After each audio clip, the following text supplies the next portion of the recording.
Imagine marrying someone everyone says is a genius. You picture a long life together, maybe a family, maybe watching them change the world. Then one day, your husband starts telling you that newspapers are sending him secret messages, and he says strangers are following him, and he begins hearing voices no one else can hear. Little by little, the man you fell in love with seems to disappear. Hello, my friends. I'm Amber Joy. Most people know John Nash because of the movie A Beautiful Mind, but I think the more remarkable story belongs to his wife, Alicia. John was one of the brightest mathematicians in the world when he met Alicia, a physics student at MIT.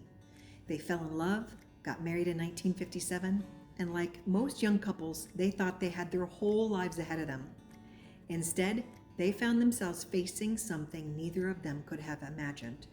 At first, Alicia thought John was simply spending too much time on his work, but before long, he became convinced that hidden messages were buried inside newspapers and that strangers were watching him wherever he went.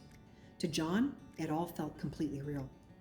Doctors eventually diagnosed him with schizophrenia, and almost overnight their lives changed.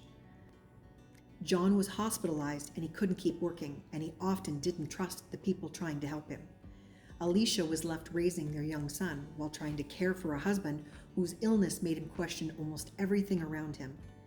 People told her she should leave. Honestly, no one would have blamed her if she had.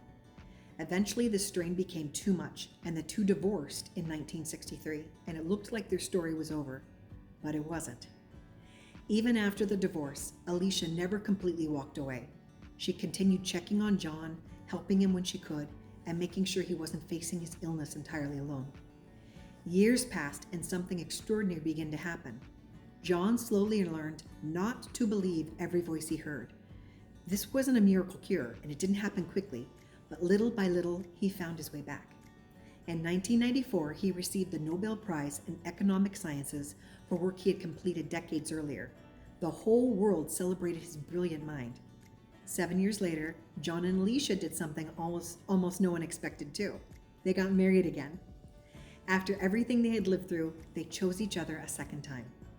In 2015, the couple traveled to Norway so John could receive another prestigious mathematics award, and they celebrated together, boarded a plane home, and after landing in New Jersey, climbed into a taxi for what should have been the final few miles of their journey. They never made it.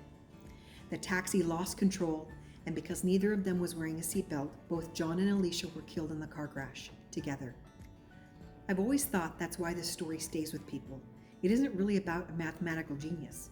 It's about a woman who loved someone through confusion, heartbreak, and decades of uncertainty. She couldn't cure his illness, but she never stopped seeing the man behind it. Is there someone in your life who's been there for you through the hardest days? If there is, let them know today. They might need to hear it more than you realize. And until next time, remember, every ordinary person has an extraordinary story. I'm Amber Joy, and I'll see you in the next story.